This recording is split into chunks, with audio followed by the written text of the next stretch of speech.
Et c'est parti pour une vidéo très importante, la sélection en JavaScript. La sélection en JavaScript des éléments du DOM. Le DOM, c'est le Document Object Model. Pour la faire courte, pour faire une définition facile, c'est une représentation sous forme d'objet des différents éléments de votre page web, et même de votre page web totale, vu qu'on peut aussi retrouver l'URL, etc. Ok, une représentation sous forme d'objet de votre page web. C'est-à-dire que vous allez donner à votre navigateur des fichiers, il va analyser tout ça, et il va en ressortir comme ça un DOM, un arbre d'objets qui va représenter tout ça. Et ces objets, eh bien on va pouvoir les sélectionner en JavaScript. On va pouvoir leur ajouter des événements, on va pouvoir leur changer leur texte, on va pouvoir les supprimer, les modifier, etc. etc. C'est pour ça, originellement, que JS a été créé. Pour ce DOM et pour manipuler le DOM comme ça, d'accord? Ça nous permet vraiment d'avoir ce côté dynamique, donc le côté dynamique de JavaScript. Donc je vous ai préparé ce code source juste ici, donc une simple page web qu'on va vraiment manipuler dans tous les sens en JavaScript. On va vraiment voir toutes les méthodes les plus connues et les plus utiles de sélection. Donc vous pouvez prendre ça, le code source, donc il est en description, et je vous ai préparé aussi un petit fichier script avec quelques définitions, et vous allez pouvoir suivre comme ça le code avec moi. Donc comme vous voulez, vous pouvez coder avec moi si vraiment vous voulez vous faire la main, découvrir ces méthodes. Vous pouvez aussi juste suivre la vidéo comme ça, tranquillement, sur votre canapé.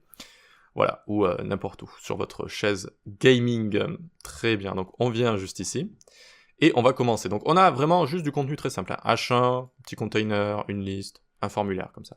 Et on va commencer par la première des méthodes. La méthode la plus utilisée, disons-le aujourd'hui, c'est QuerySelector. Mais juste avant, d'où viennent-elles ces méthodes?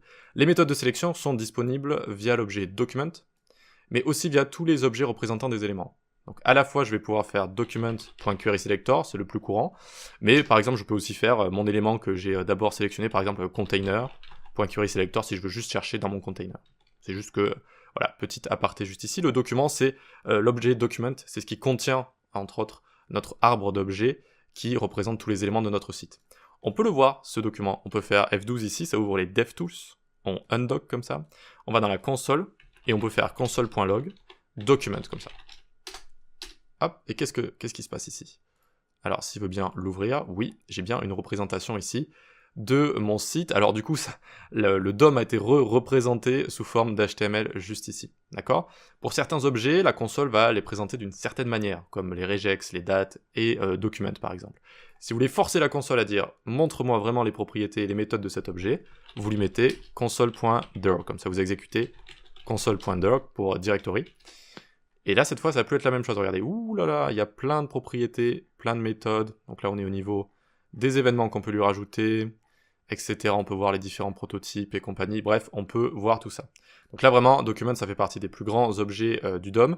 Il y a l'objet Global Window qui est juste au-dessus. Mais là, dans Document, on peut voir, tiens, Body juste ici. Et notamment, donc le body, on peut voir à l'intérieur qu'il a des children, des child nodes, etc. Bref, tous les éléments comme ça du body. On va voir dans cette vidéo la différence entre éléments et nœuds de DOM, les nodes ici. Ok, c'était la petite aparté pour Document, pour voir un petit peu d'où on partait. Et on va maintenant parler de la première méthode la plus utilisée, QuerySelector. Alors pour QuerySelector et QuerySelector All, je dis méthode récente, je mets des guillemets, hein, ça fait quand même très longtemps maintenant qu'elles sont là, mais ce sont des méthodes très pratiques qui sont très utilisées, vu qu'elles sont beaucoup plus flexibles en gros que les autres. Alors on y va. Méthode récente qui sélectionne un élément facilement à l'aide de n'importe quel sélecteur CSS. C'est-à-dire qu'en argument, je vais lui passer H1 si je veux prendre un H1, un ID si je veux prendre un ID, une classe ou même un sélecteur complexe. C'est vraiment ce côté flexible qui fait que c'est très agréable QuerySelector. Et que ça remplace par exemple une des fonctionnalités des librairies comme jQuery par exemple. D'accord, là c'est vraiment très simple de sélectionner. Donc ça retourne un objet représentant le premier élément trouvé. C'est-à-dire que s'il y a plusieurs H1 sur votre page, attention déjà, mais du coup ça va prendre le premier H1 qu'on trouve dans votre document. Comment ça fonctionne? Const main title est égal document.querySelector, et là je lui passe un argument, un sélecteur CSS. Alors je grossis un peu pour ceux qui sont sur portable, comme ça suffit. Ok, donc on a bien comme ça une sélection. Voilà. Donc document, parce que document contient cette méthode, je peux l'utiliser, et donc je vais chercher à travers mon document, et ensuite je lui passe en argument ici un sélecteur CSS. Et donc comme je vous l'ai dit, QuerySelector c'est très pratique parce que je peux mettre H1, un ID, etc. Allez, logons avant d'aller plus loin, voyons voir si ça fonctionne déjà, peut-être que ça ne fonctionne pas. Hop, on vient là. On voit que ça nous montre ici notre H1. Et encore une fois, un peu comme pour document, ça nous le montre sous forme d'HTML juste ici, mais c'est un objet, c'est un objet. Si on fait console.dir juste ici, main title, tac, on a bien notre main title, et on a bien toutes ses propriétés, etc. Vous voyez, donc ça c'est toutes les propriétés, le texte par exemple, de notre H1 juste ici. Ok? Donc vraiment, voilà, c'est notre main title, et c'est aussi un objet, hein. C'est un objet, bah, on vient de le voir avec toutes ses propriétés, mais si vous mettez typeof juste ici, c'est bien un objet donc qui représente votre élément. Voilà. Document Object Model, vous commencez à comprendre tout ça. Voilà, très bien, donc Query Selector, très pratique. On aurait pu faire une sélection plus complexe, bon, là ça servirait pas à grand chose, mais c'est juste pour vous montrer.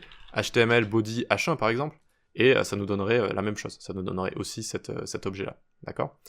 Voilà, donc c'est ça qui est assez pratique. Et la seule chose qui ne passe pas ici, ce sont les pseudo-éléments en CSS. N'essayez pas de mettre du after ou quoi que ce soit, ça va pas fonctionner. Et puis à partir de là, on peut, du coup, une fois qu'on a sélectionné notre élément, on peut le manipuler. C'est ça JavaScript, c'est vraiment, hop, background color, tac, je lui mets crimson, qui est une sorte de rouge pourpre, un peu comme ça, là. Boum, crimson, vous voyez? Voilà, donc pour ça, on peut le mettre en commentaire, c'est Query Selector, une des méthodes de sélection les plus utilisées, si ce n'est la plus utilisée, très pratique et flexible. Flexible dans sa sélection. Ok, ensuite, Query Selector All, parce que là, on avait un seul élément. Qu'est-ce qui se passe si on veut en sélectionner plusieurs? Eh bien, on utilise Query Selector All. Méthode récente, entre guillemets, encore une fois, je vais peut-être mettre des guillemets ici. Ah, récente, hop, mais j'ai vraiment envie de dire que c'est une des plus récentes et des plus pratiques. Permettant de sélectionner plusieurs éléments. Retourne une node list statique. Ouh là là, qu'est-ce que c'est? On va en parler. Un nœud de DOM peut être du texte, un commentaire ou un élément. D'accord? Donc node list, liste de nœuds. Les nœuds, ce ne sont pas que des éléments. Ça peut être aussi un commentaire, du texte, ou même l'objet DOM aussi, l'objet document, pardon, et un node aussi. Bref, donc ça peut être plein de choses, mais aussi un élément, c'est vrai. D'accord? Donc là, en l'occurrence, ça va nous retourner comme ça une série d'éléments quand on va l'utiliser. Le fait qu'elle soit statique signifie qu'elle ne réagit pas à des changements ultérieurs sur les éléments qu'elle a sélectionnés. Elle reste toujours la même. D'accord? Sur les éléments qu'elle contient, on va mettre. Alors, on fait des petits changements en live. Elle reste toujours la même. Allez, allons-y, testons, vous allez mieux comprendre.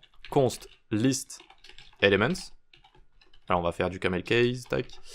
Est égal document.querySelectorAll. D'accord, et donc on va prendre ul.li, c'est-à-dire tous les li qui sont dans notre liste. Donc dans notre liste, juste ici. Ah ben voilà, juste là. Ok, donc tous les li juste là.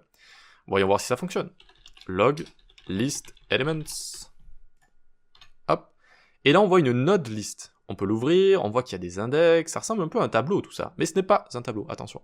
Mais on voit que ça a bien sélectionné tous mes petits li juste ici.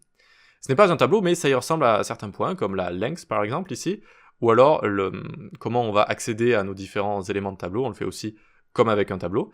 Et aussi, il y a la méthode forEach, et quelques petites méthodes juste ici qui peuvent être très pratiques, mais la plus utilisée ici c'est forEach, très pratique, et aussi disponible avec les tableaux.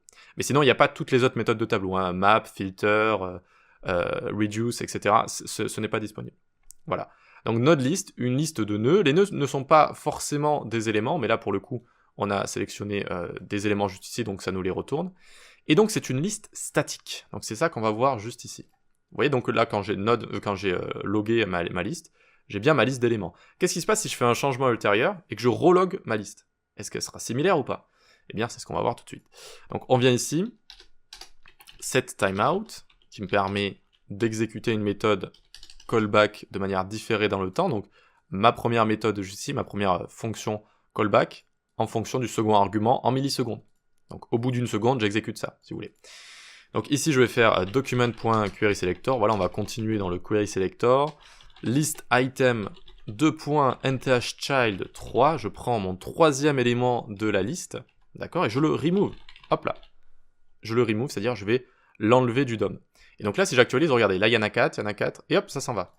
Il y en a 4, hop, ça s'en va. D'accord? Parce que j'en enlève un, tout simplement. Et donc, qu'est-ce qui se passe si je relog tout ça?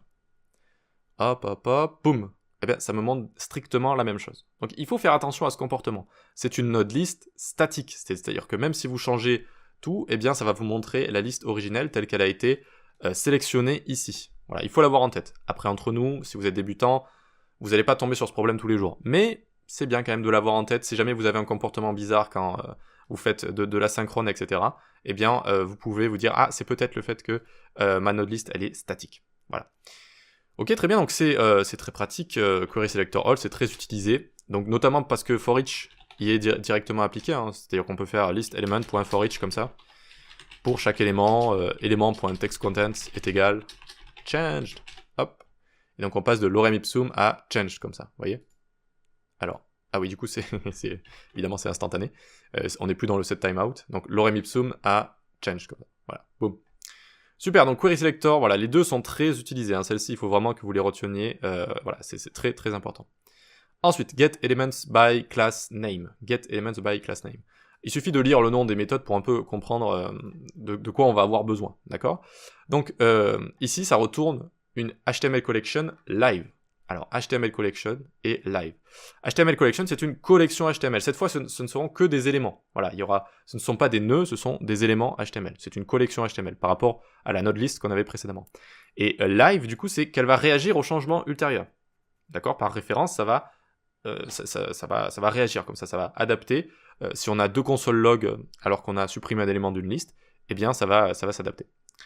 Ok, très bien. Qui réagit donc au potentiel changement arrivant aux éléments qu'elle contient. D'accord, c'est ça. Je l'avais écrit juste ici. Donc, on va peut-être... J'ai mis list elements ici. Allez, on va créer quelque chose, mais avec un autre nom. List items. Voilà. Et on va prendre est égal document.getElements by class name list item. Alors, notez qu'ici, je ne mets pas de point devant parce que ça attend de toute façon qu'un sélecteur de classe ici. D'accord, c'est induit si vous voulez. J'ai pas besoin de mettre de points ici ou quoi que ce soit. Voilà, on va même peut-être mettre en commentaire ça, comme ça, on va travailler de manière plus propre. Donc voyons voir ce que c'est. List item, comme ça, tac. Et donc là, on a une HTML collection, vous la voyez ici. Ça ressemble, vous allez me dire, à une node list, et vous avez raison. Ça ressemble encore une fois aussi à un tableau, il y a de quoi s'embrouiller. Mais ce n'est ni une node list, ni un tableau. On a toujours la length juste ici. Par contre, on n'a pas la méthode pratique for each. D'accord? C'est un peu plus pauvre en termes de méthode attachée juste ici. Voilà. Mais cette fois, ce seront seulement des éléments HTML. C'est seulement des éléments HTML qui vont être ici.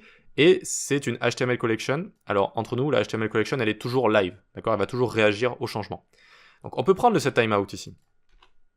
Et on va toujours, donc enlever un élément. Et ensuite, on va reloguer. Et cette fois, vous allez voir la différence.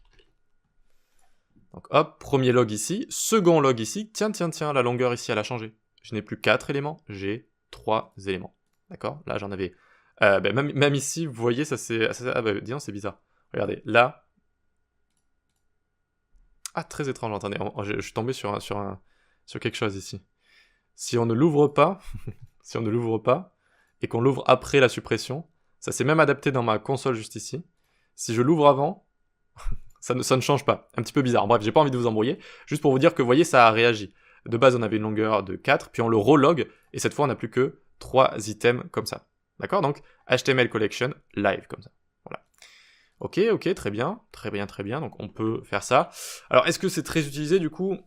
Si vous voulez une HTML collection live, mais sinon, dans le cas contraire, eh bien, on utilise toujours query selector all. D'accord?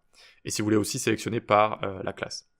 Allez, ensuite, on en a un qui était aussi très populaire avant l'arrivée de Query Selector, c'était getElement by ID.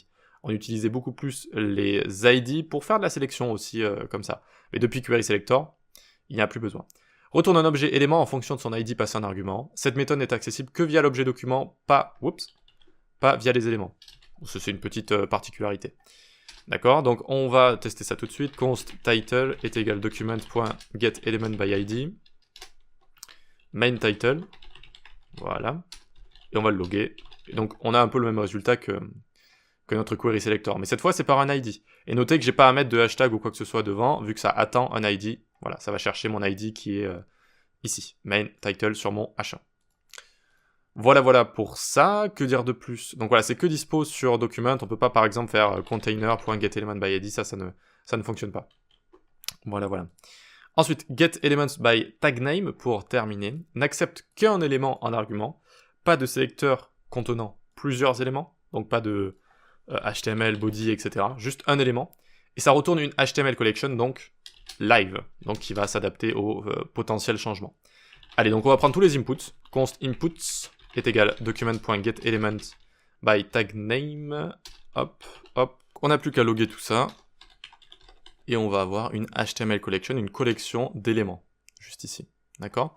On va mettre en commentaire le reste, juste histoire de... Voilà. Voilà, donc on a juste une HTML collection. Alors il faut savoir que vu qu'ils ont des ID ici, nos inputs, les ID sont également référencés ici, dans notre HTML collection. Voilà, c'est un comportement spécial. Après, entre nous, le getElementsByTagName n'est pas très utilisé. Déjà parce qu'on peut mettre juste un tag, par exemple ça ne fonctionne pas. Body input. Vous voyez que là, ça me retourne une HTML collection vide. Et que, bon, potentiellement, on peut utiliser autre chose pour venir sélectionner tout ça. Voilà. On n'a pas forcément tout le temps besoin d'utiliser ce genre de méthode. Voilà, c'est plus confidentiel. Les méthodes les plus utilisées vont être querySelector et querySelectorAll. Mais il faut bien prendre en compte leur spécificité, et notamment au niveau de ce qui est retourné en termes de nodelist. Donc la nodelist peut être statique ou live, mais avec les méthodes ici, elle est que retournée de manière statique. Elle peut être live si on utilise la propriété childNode, si j'ai pas de bêtises. Mais bref, avec querySelectorAll, c'est tout le temps une nodelist statique. Et ensuite, par exemple, voilà, avec getPyClassName, juste ici, on a une HTML collection. GetPyID, on a un élément classique. Et ici, on a également une HTML collection avec les tags. Voilà, j'espère que la sélection n'a plus de secret pour vous. Alors c'est normal de pas tout enregistrer à la fin de cette vidéo, d'être un pro absolu de la sélection, ça c'est tout à fait normal. C'est la première fois que vous entendez parler de tout ça, ça peut faire un peu peur tout ça.